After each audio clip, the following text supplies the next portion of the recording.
What we want to do is invite back now all of our other morning's guests and speakers, if they would join us. And I think we've got name tags up here to remind you who you are.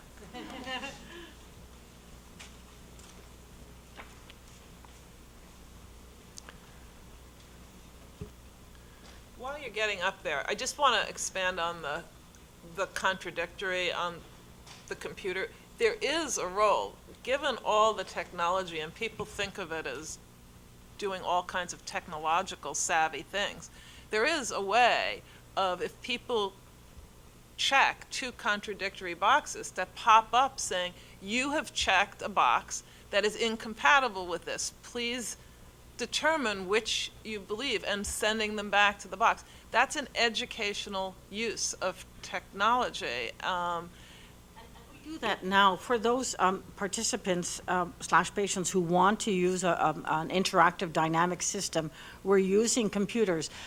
When you then call them back 8 months later because one of their choices becomes real, so to speak, that's when you, even if they have been clarified at the time of consent, then you find out that they've already changed their mind again. But that's what dynamic consent is, and that's perfectly valid. Yeah. This, the exercise we're about to participate in is one where we need to hear sort of some last words from you. We know we are at the verge where we're at the point in this particular effort where we are beginning to refine what will be final recommendations to the President. And while I think each of us around the table may have taken 1 or 2 or 5 things from this morning's comments by you folks, we want to make sure that we are hearing from you the main point that you wanted to make. So the question gets started is, what single issue, and we'll just run down the table, do you think we need to consider as a commission as we confront this issue of privacy and the public good in the context of whole genome sequencing? And since Dr. Sweeney already put her pencil down, maybe I'll go to her, I'll go to her first.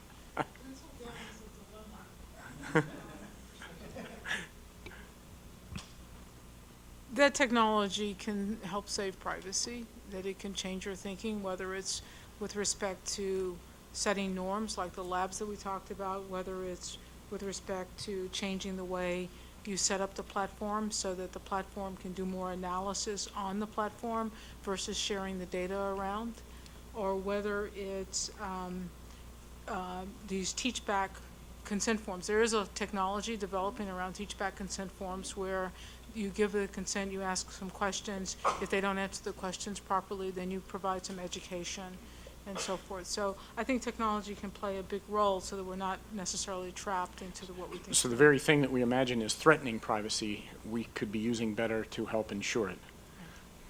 Yeah, I'm going to follow up with you later too, because I like what you just said. Dr. Suter. I think I would go to the importance of focusing on limiting uses that are detrimental, which goes to the building of trust. And I know that I had thought about talking about the access versus use question in my presentation. The only thing I would add about that is I agree with Laura about the point about access, that there is some element of control that people need to have to be able to express certain kinds of preferences, and in some cases it can be harmful to groups that you may be a part of, and so limiting access can be important. I also think we want to think about access not just in the context of research and clinical settings, but also access in other settings. So even if we prohibit the sequencing of somebody's, taking your cup and sequencing it, there are other ways you can get genetic information. And if you're not a researcher, if you're not a clinician, and you don't really have a reason to have that, limiting access to those others, not just their uses, but the access, because sometimes it can be hard to prove that there were the nefarious uses. And so there have to be contexts, I think, where we limit access as well. Limit uses first, but also context to limit context in which limit uses. Right. As a primary point you made, and your secondary point is that we will find occasions where it'll be necessary also to limit access. Yes. Thank you. Totally agree with the last point, so I won't repeat it. I think citizens who participate in research expect their data and their tissues to be used, so I would maximize use and access under the previous with certain safeguards, but increase oversight so that the trust stays ongoing and is not breached, because otherwise the data and tissues that they gave for research will never lead to improved health care. So you're on a contradictory route if you limit access and use. The very purpose for which people give their data and samples is for improved health care. Got it? Parsimony message. Ken? Yeah, so I, somewhat echoing, I think trying to give as much access with, the reasonable limits that we've discussed, I think is important. I think the reality is that, the science and it's just going to need a lot of data, a lot of population data from a lot of different groups. And I think that really is going to lead to the hypothesis generating research that ultimately is going to lead to improving health. And I think, we have identified a significant number of the, if you will, easy wins in sort of genetics, and I think it's just getting harder and harder every day. And I think we're going to be surprised at how much data we're going to need to tease out cause and effect going forward. I'm going to come back to you, too. Yeah. So Laura? I agree with the things that have already been said, and I guess I would add to it in the sense that clearly we all think that research is a good thing, and there are a lot of Yeah. public goods that will come from it. And so having that validated going forward is very useful, particularly in the context of the fact that we don't have all the answers right now, and that it's okay to have some frameworks around which to move forward and to continue to ask our questions, which comes back to what Bartha mentioned too, is there are resource questions as well for the dynamic stewardship that I think is needed as we continue to move through this transition of new knowledge, new technology, and learning how to interpret and use that new knowledge and technology. So, If I might, both to we're just, Go ahead, but yeah, keep your hands up. I'll Thank keep you, if you track. keep track. I'll keep track. To both Ken and Latanya, as much access as possible. Actually, that's sort of the charge to the whole committee. Is access and ownership, or access and possession of data, or access to and possession of data, are they the same things? Do I actually have to possess those data and risk their further distribution in order to have sufficient scientific access for particular uses? So I'm not sure, so you're saying, do you need to have, go ahead. Go ahead. Oh, I'll go first, and then you just clean up, how's that? No, actually, the idea of keeping the data in place is coming anyway, through the examples I gave you of Facebook Right. and Google, for example. And I think it's a way that we need to think about that with respect to research. And the way you do that is you build out richer environments for which computations can be done. So like in dbGaP, she pointed out that, gee, people want these distributions on alleles and so forth. And then you're like, well, then what you might consider doing is pushing computation into the access so that people can do computations to get answers to distributions, which don't have the sensitivity risk of actually providing individuals. So it's about computational access, Right. not necessarily possession, Right. which I think we could do with greater security, don't you? Yeah. So, absolutely agree. I think we're moving in that direction where you don't have to possess it to get useful information. I mean, the world is moving towards, algorithms and the computation. The one thing I would say is that currently full genome sequencing is being done. A lot of the data that's being banked isn't, fully sequenced, right? And so there is Sure. some need to have some possession for some time, and probably arguably for reasons that we can't, we can't know today, right? That we'll want to go back and need the possession, yeah. And the panel agrees that's the highest risk of all this, is too many people possessing, when in fact computational access will someday, or may all that needs to be sufficient. Raju is next on our list. Thank you. I want to ask rather a broad question for all of you. And the question is, how important is this issue from a citizenry point of view?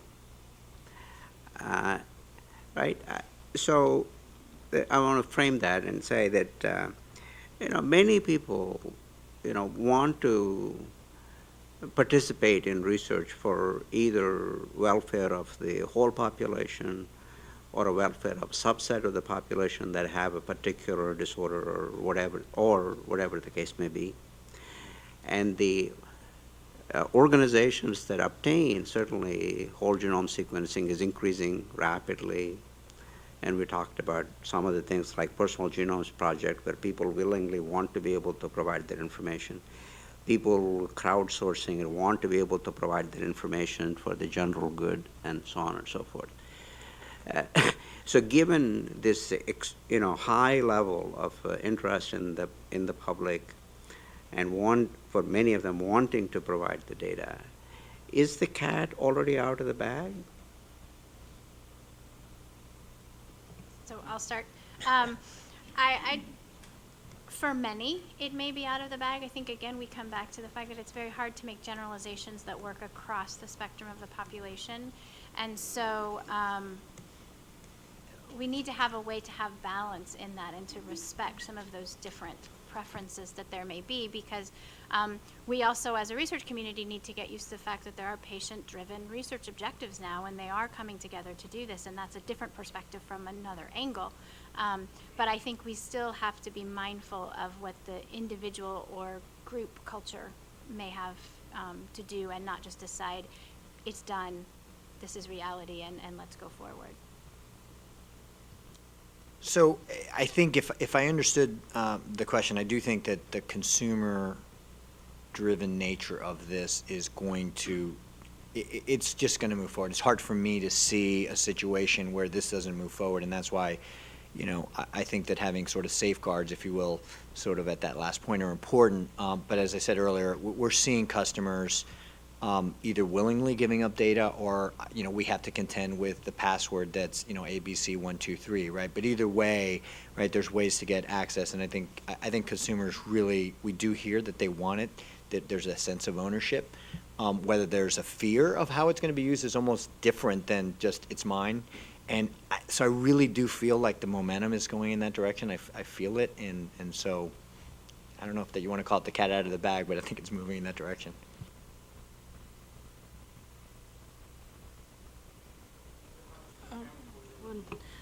I think we have two parallel trends. We have the self-help trend, which is exemplified by the direct-to-consumer, those who can pay or can play, so to speak. And then you have the larger systems where people want to have quality assurance when they go into hospitals, and so they realize that a certain amount of information has to be available in the public domain in order to ensure safety and quality of care, and that's where their citizenship role kicks in terms of them expecting that healthcare is based on quality data, and to get quality data, you need, as my neighbor said, tons of data, and to do that, you have to act as a population. So there's self-help and there's group help. Yeah, I would say, the question is the cat out of the bag? There are lots of cats and lots of bags. And so, part of what you want to do, we're at that point in time with this problem. And so, some of what you might want to do is set up new bags and see where cats go. But one of the other thing that you have to do, what you're really trying to do, is get ahead of a disruption.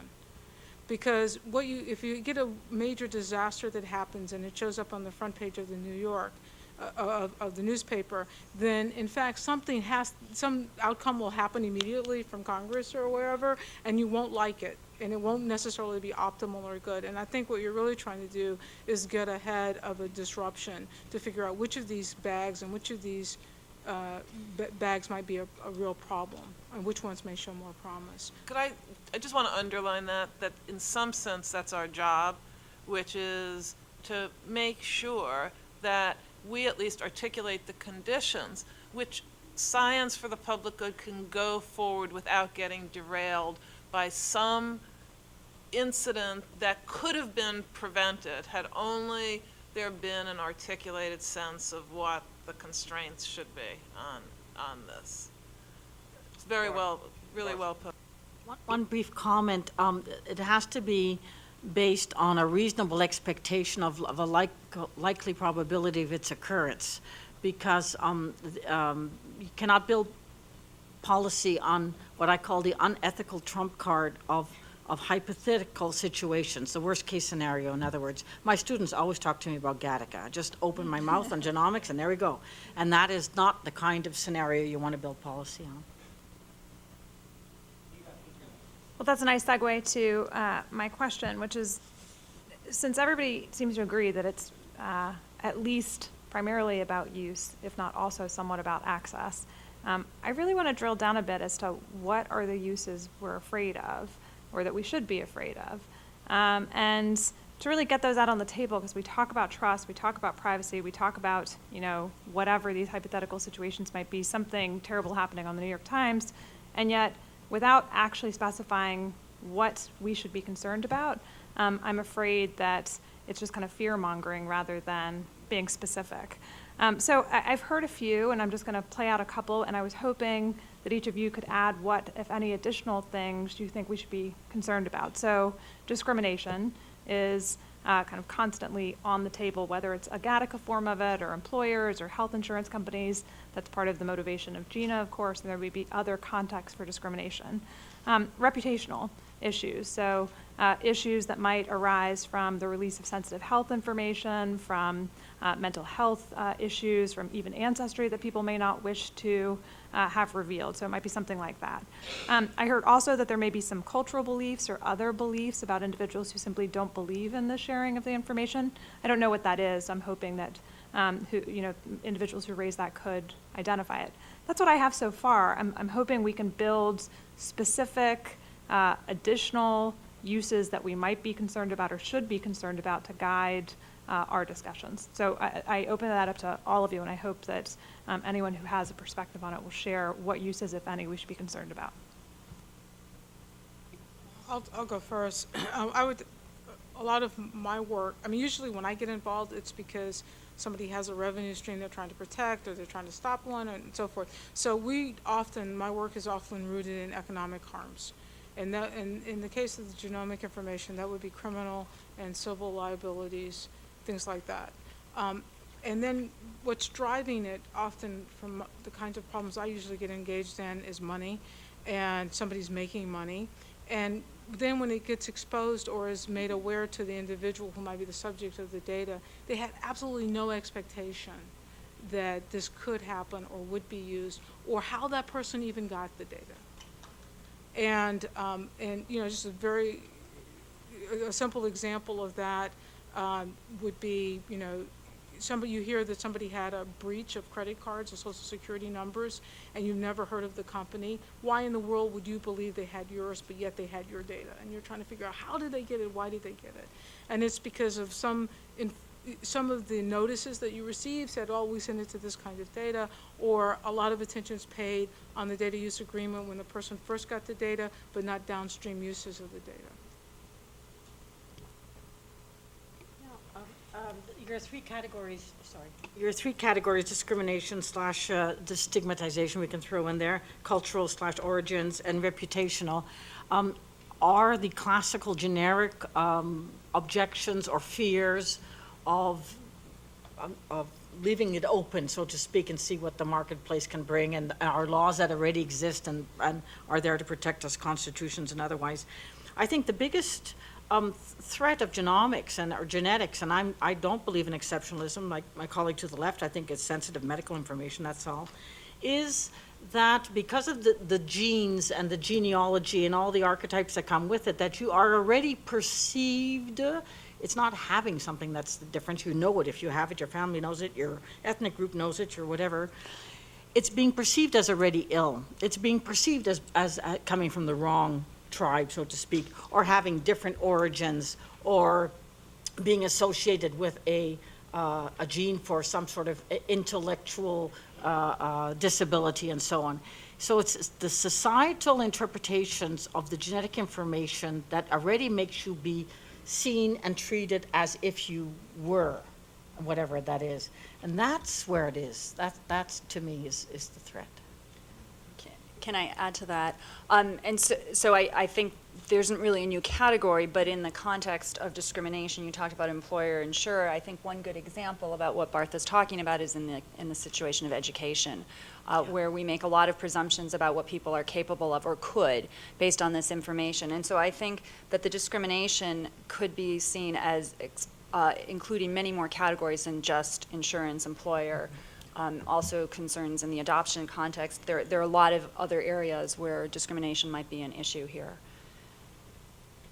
I would just say, and I'll give you maybe some, a little bit of data from Ancestry, but I feel like, maybe I'm being naive or too hopeful, but that the genetics is going to be an equalizer in some ways, and I feel like, yeah, maybe I'm being hopeful, but I do. History suggests you are being, Equivalent in risk. right, hopeful. It That could I'm be being used- hopeful. It could be used either way. Yeah, no, it certainly could be used either way. There's no question, and we've seen things already with, I believe it's in Hungary or when that one group that was looking at sort of genetics at their political figures. But I would say, Ancestry, the vast majority of people leave their family trees open, and they have that choice because they want to collaborate, and their goal is to basically continue to learn more about their genealogy. And I think, even in genetics, I mean, we do take, for example, our ethnicity and matching, we keep it closed so that the individual has the right to open it up or not. We're still too early to determine how many people are going to make it completely open, but I can say we don't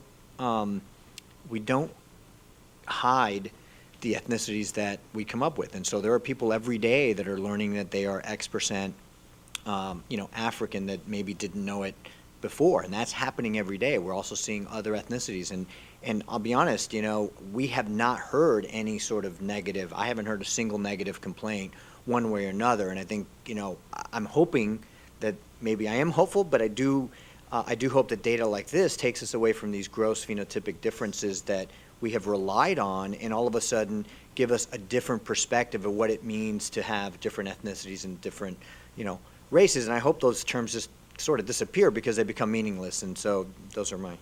That's a wonderful possibility, and I think it's part of what you're doing. But Nita's question was, what are some of the things where people could fear? And let me just add to your list, because it's a good list to accumulate. If we're identifying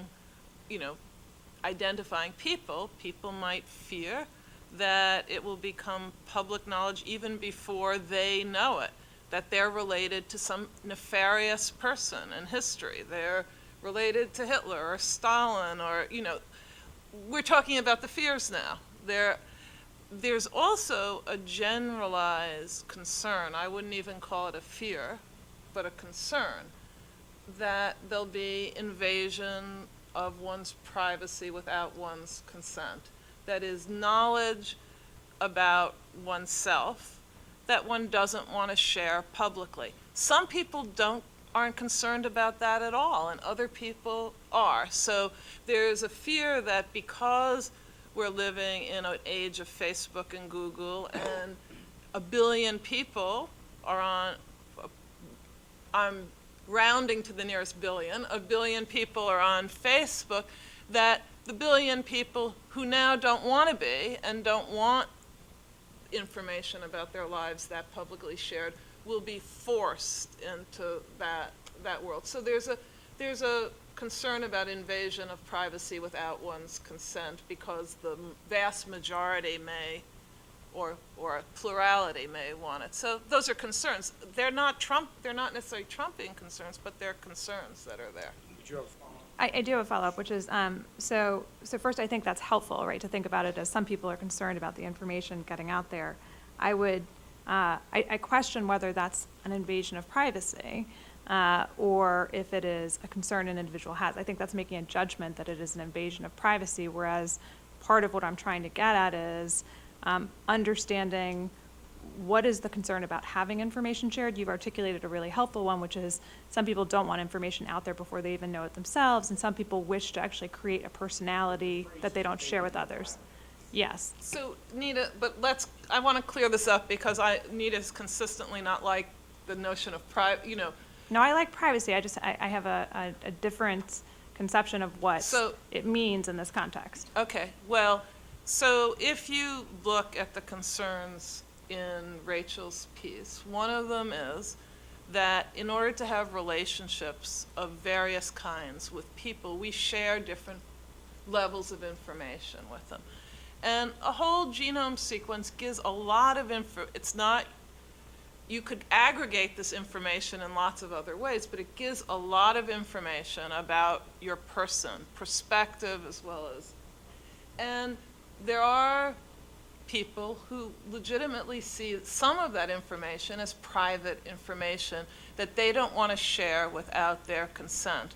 And as you recognized earlier, one of the reasons that someone shouldn't just pick up a coffee cup and pretend they're you and get this sequenced and put it on the web, one of the reasons is you should have some say over how many people and who know this and for what purposes.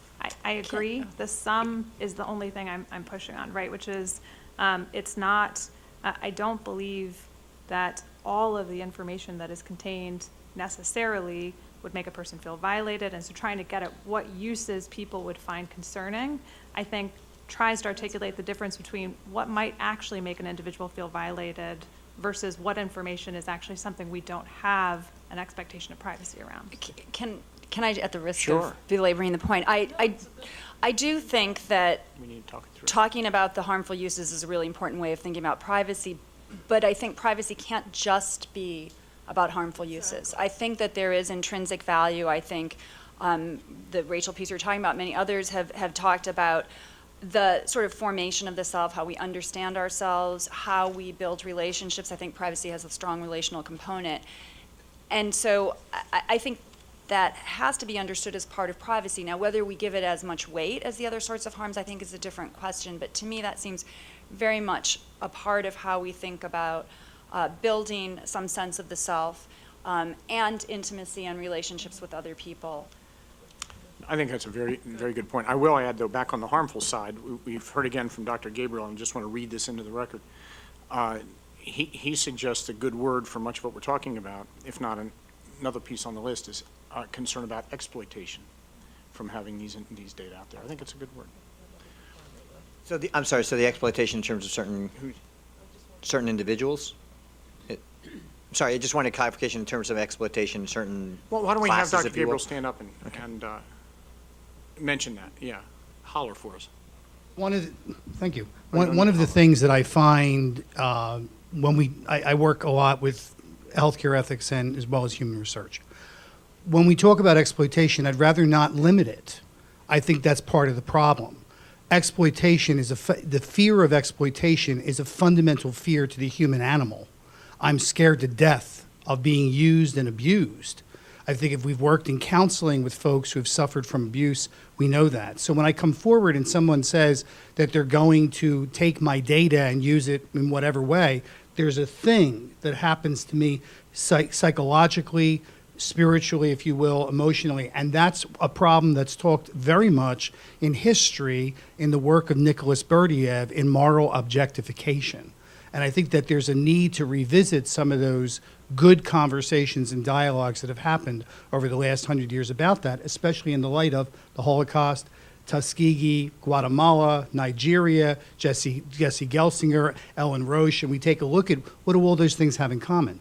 Exploitation. When I'm no longer a patient, I'm now a customer, or worse, the generator of relative value units in electronic medical record system. There's a sense of depersonalization that I think has to be looked at. Thank you.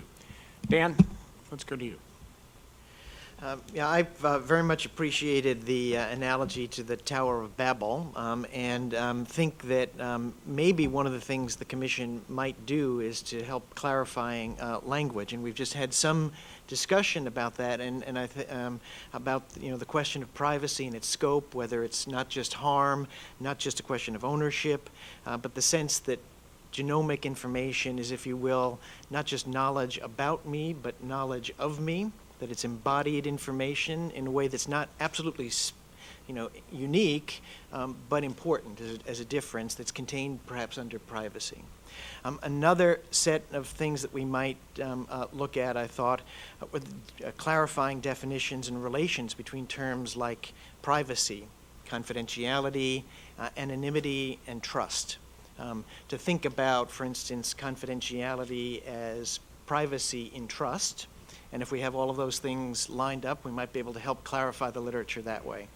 Or Jim's mentioned several times access, possession, and use. related but different? How do they relate to each other? And so it seems to me that there's a lot of conceptual work from what I've read that needs to be done, that this commission might do well, but maybe I'm wrong.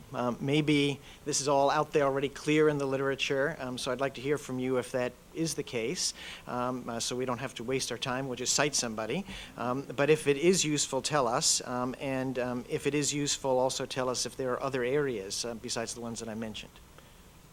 If Run I'm- run through your list one more time. You were talking about confidentiality, was secrecy in there? Was that another piece that you had? Keep secrecy in there too, I guess. Yeah, but I was, this sphere of sort of privacy, confidentiality, trust, anonymity, secrecy. Anonymity, yeah. Which are all related but distinct and have distinct roles here in these sorts Good, of good. discussions. Thank you. I think those trios are really helpful because they show within a range, depending on what relationship you're in, which one becomes the most important, or which one should be protected by the state, and which one is a personal decision.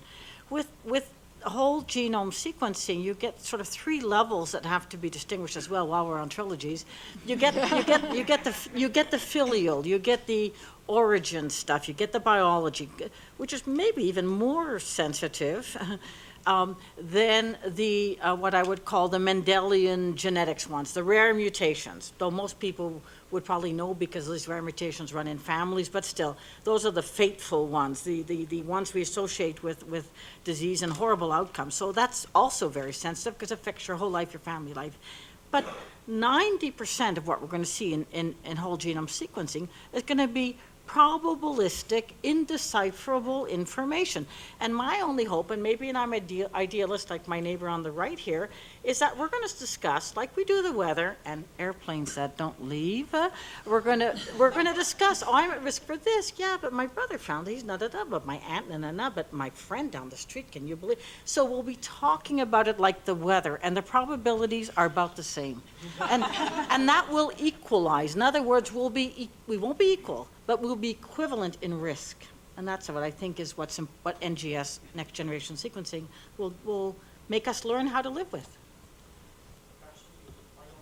Yeah, I was going to say that, I think that vision of being able to move society where we can talk about personal genomics like weather is a really good one.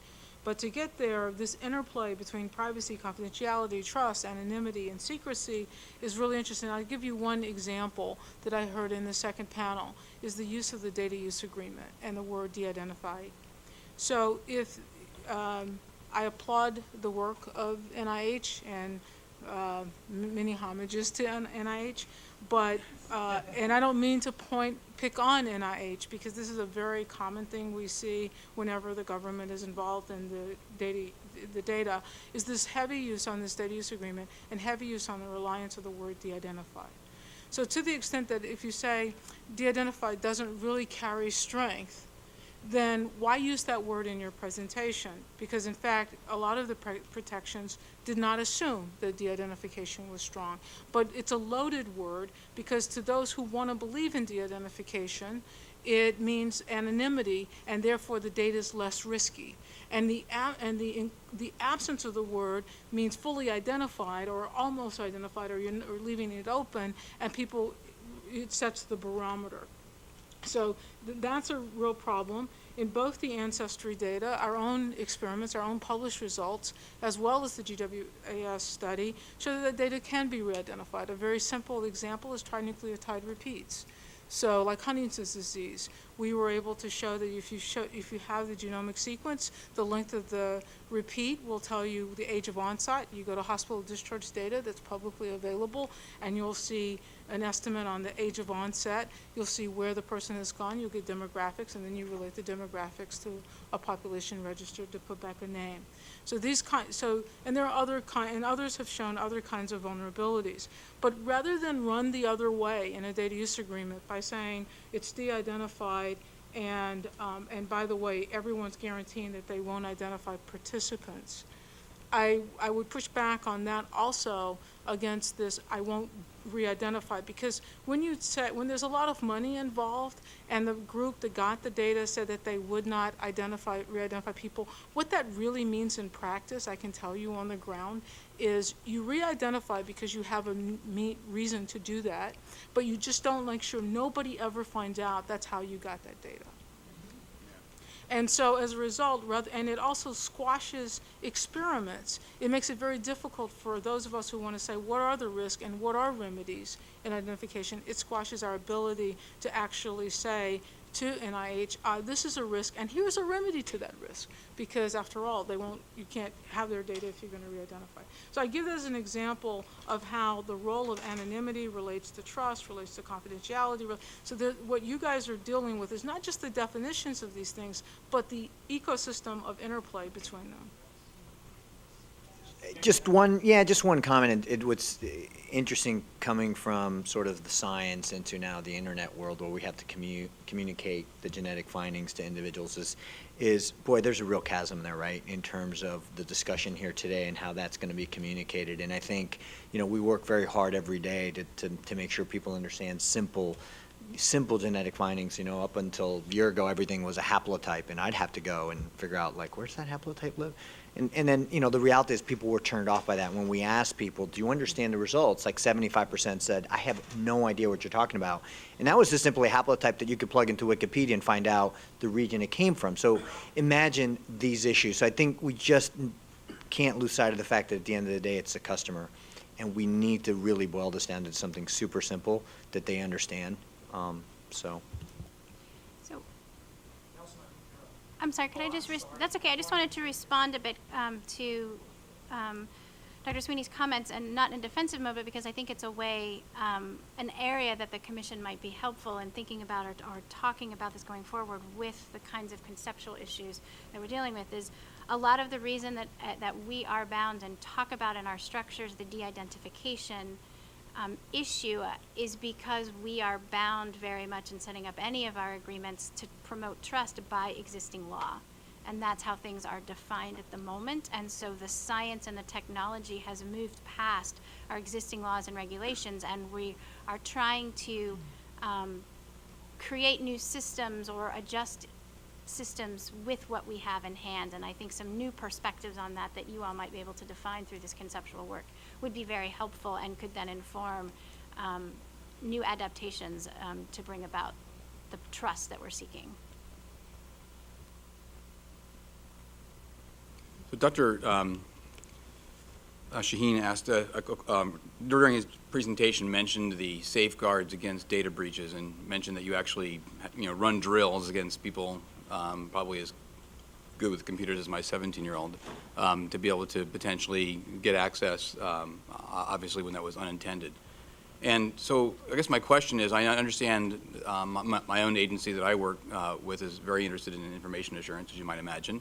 I know that the NIH is also intensely interested in the security of its information systems. Obviously, you have a fiduciary concern to both your clients as well as your shareholders for Ancestry. So what lessons are shared? Is there a process between public and private database holders so that lessons about what threats there are to security for databases are shared across public groups like the National Institutes of Health, as well as private industry or academia? And I ask this question because all of us are talking about some of the nuances that may occur to what we define as the real threats to privacy. But obviously, some of these explosive situations where if your database or if the NIH's database were to be broken into, that would, I think, again, probably trigger, as Dr. Sweeney said, some very quick and perhaps sledgehammer approaches to from regulatory or lawmaking authorities, certainly in this country, that I think may put a pall on the whole enterprise. So is there a sense across the community that sits here on this table about how you could collaborate to share what you understand about information assurance and basically make the databases more resilient? So is part of the question, are we as a corporate institution willing to sort of work with others in terms of what we've learned in terms of security, for example? Yes. Yeah, absolutely. We feel, we're still sort of developing our own policies. I mean, we're generating a lot of data and have, increasing amounts of genetic material. And we're trying to figure out, the best way to collaborate. I know Laura and I have talked, and we continue to work with NHGRI to kind of figure out what the best way to do that is. Because we do believe, even from a corporate perspective, right, the models are changing, right? And sort of keeping everything tightly to yourself isn't always the best way, even from a commercial standpoint, right? So we're also in sort of a shifting model here. And in terms of privacy, I think absolutely. I think the lessons that we've drawn from are, a lot of the credit card and other things that we've worked on. And so we've drawn from that. We're more than happy to share. But at the end of the day, let's, to be very candid, it's layers of security, right? That's what it comes down to, so that it just makes it increasingly harder to continue to breach, and we're just about to put a tokenization system that adds yet another layer, and that's as good as we were able to get it. And I would just concur with Ken in the sense that we're actively looking to all other partners to try to find out how to do this better. And so in the area of cloud computing, for instance, where the private sector is out far ahead of where the government is, and how to work with it and how to fit it within our environment. We at NHGRI held a workshop 2 years ago to bring all of those providers in to ask them, what are the issues, and then talk to them about the scientific needs, because there's a communication and a dialogue that needs to happen in both directions, so that you can take the kinds of computational access that we're trying to think about and figure out how do we make it work in the different environments in ways that still retain the security that they may have developed for their purposes. So. In the large international projects where up till very recently, huge amounts of data were shared under very tight conditions, we're seeing an end to that, not only because we can no longer handle the amount of data that's needed internationally and make sure that it's secure, but also because of the kinds of data, whole genome sequencing, totally changing the pattern of what I'm kind sorry, of data. seeing an end to what? An end to collaboration? And then, no, not to collaboration, to how we share data. And so we're starting to work on different algorithms, which I think you also brought up. So we have mathematical models that we're piloting right now in different projects, such as BioShare and the FP7 project in Europe, where we are actually sharing very rich phenotypic data, but it never actually leaves its real location. But through the algorithms, you can actually share it with other countries and other individuals. You don't have to ship the data, the raw data per se. I just wanted to address this question about information assurance. It gives us yet another trilogy. There would be security, privacy, and risk-benefit trade-offs. So in this conversation, as often happens when you're not actually having the computer person who has to be responsible for these problems, you tend to merge security and privacy, but they're actually radically different. So security, it has to do with I have the data in a repository, somebody broke in. So and how do I make sure that when they broke in, they couldn't get anything useful, or they couldn't get in at all? And then privacy has to do, in this notion of privacy anyway, has to do with, I gave this data away. What is the risk to the individual or to us, the organization, for having given this data or having shared this data in this form? And so these are different kinds of threat models. They both, though, have this idea of risk-benefit analysis. So, it's sort of like what she was saying earlier. It's how likely is it to occur? If it did occur, how bad would the impact be? And how much is the cost or the remedy for a solution? And one of the best examples, the problem with it makes it very difficult once you set up a database to talk openly about these kinds of security threats or these kinds of privacy risks if they're likely to happen and have an adverse impact. And even if they're likely to happen and have an adverse impact, and you know about it and you know a solution, but the solution is expensive, it's hard to make it go. And so what we've seen historically in the financial area is it didn't get addressed. And so that was one of the brilliant pieces of the breach notification laws, because all of a sudden, all these breaches were happening. Well, you know what? Those breaches were happening anyway. But now you change the risk benefit because it's better for them to let you know so they don't get hit with a lot of penalties than to keep it secret. And of course, that has improved the security models in a lot of these systems.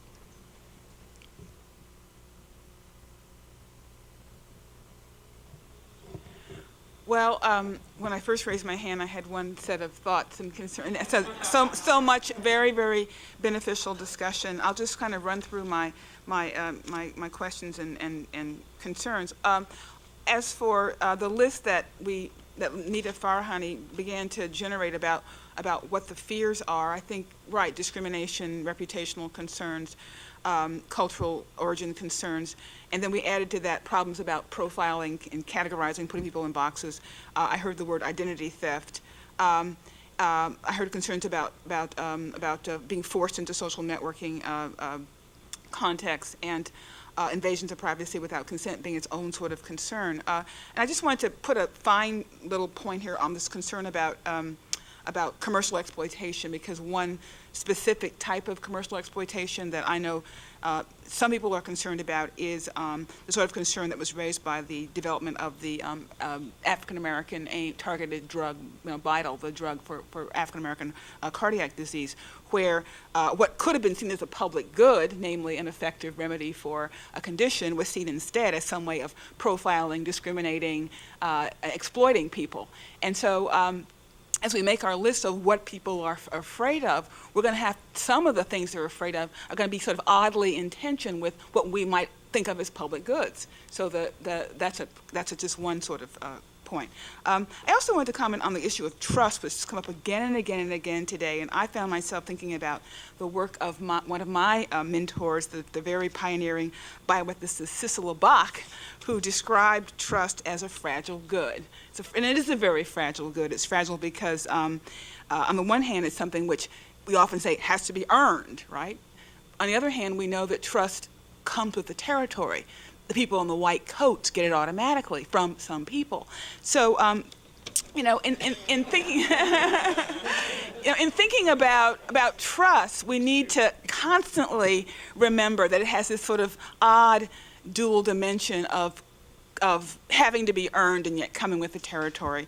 And it may well be that that if we're going to kind of loosen or lessen our privacy strictures based on building trust, but to remember that it's easily lost and easily broken, and then has this kind of funny way that it comes about in the first place. And then finally, the discussion turned to what kinds of conceptions of privacy are we talking about anyway? What's the relationship between privacy, anonymity, de-identification, confidentiality, and secrecy, and in trust? And I think that it's easy to get bogged down in what all these terms mean, but there's a vast and I think quite good literature going back now to the 1970s and 80s that attempts to sort things out. And I think a lot of us today, your colleague Dan Solove and I both have in our work quite independently describe privacy as an umbrella concept. It's a little bit vague, but it's just a broad general concept that encompasses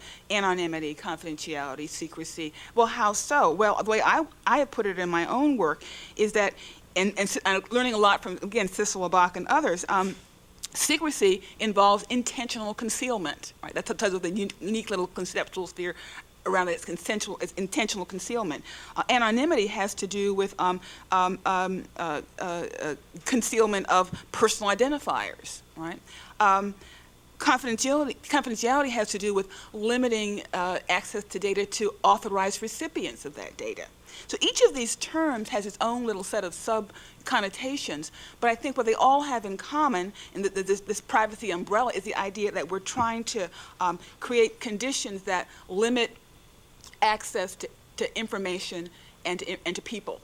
So we're limiting access to personal information. That's what all these things have in common. And so if we're talking about doing it intentionally, we might be talking about secrecy or about anonymity. We're talking about who's authorized to know. We turn to the confidentiality discourse. But I don't think we need to sort of feel like we're in a inescapable muddle just because these concepts do have their own unique uses, and yet they're sometimes conflated. Well, and I just want to add to that, and then property may or may Yes. not be included in part of that as well. I mean, property itself is a really complicated term that can mean all sorts of different things, and, you know, the bundle of different kinds of rights. But, I mean, property can fit in there. I personally find it problematic to think about the privacy norms in property terms, but plenty of people want to think about it that way and have tried to. Yes.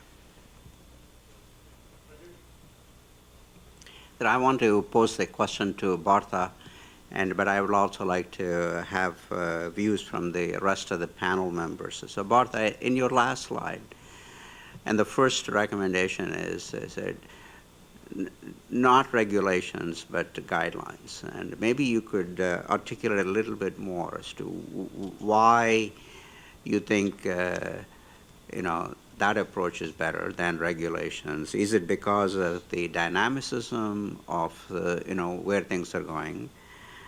I'd love to hear, and I'd also like to hear from the rest of the panel whether they share your view that guidelines are a better approach than regulations.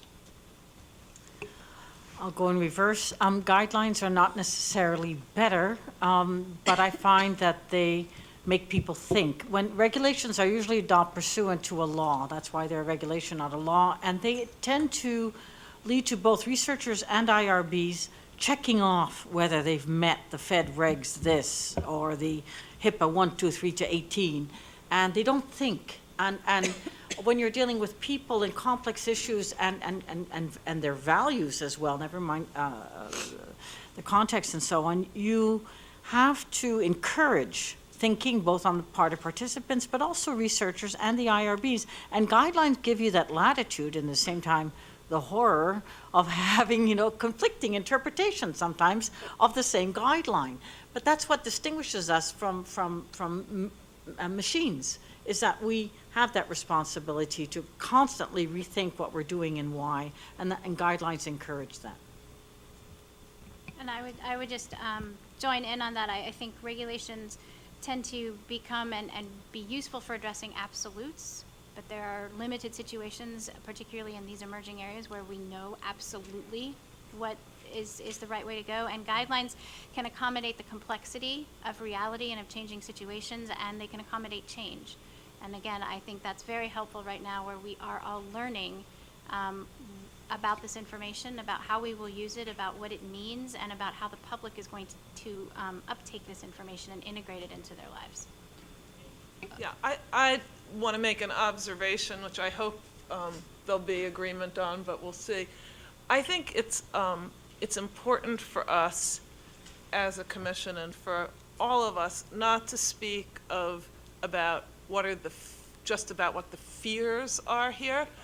I think it's what do various people care about in this? And the reason I think it's important to talk about what we care about is because that puts on a level playing field the fact, and it is a fact, that I care about having whole genome sequencing being able to be used for the public good and for benefits. And I also care about it not being used for discriminatory purposes. Neither of these is a fear. I mean, there are good reasons to care about both of those. I care about privacy in the way Anita speaks about it because I recognize, and there's a vast literature here and evidence, that one needs some domains of that if one wants them. If you don't want them, you don't need them. You don't need to have them, but one needs them to discriminate in a good sense among relationships that one has. I care about reputational risk, not just my own, but other people. At the same level as I care about having the ability of really good science to go forward, of people being able to see how they're related to other people, and that can open up worlds of non-discrimination to them. And if we can use that, if we can understand that these are reasonable cares and concerns about people, then as a commission, we can come to some understanding about how best to move forward with the science and what the science can give to individuals and humanity at the same time as protecting, to the extent possible, these other cares that people have. Tell you what, I think we'll let that be the last word. It has been a productive and informative morning, and we have you folks to thank very much for that, so thank you. Thank you.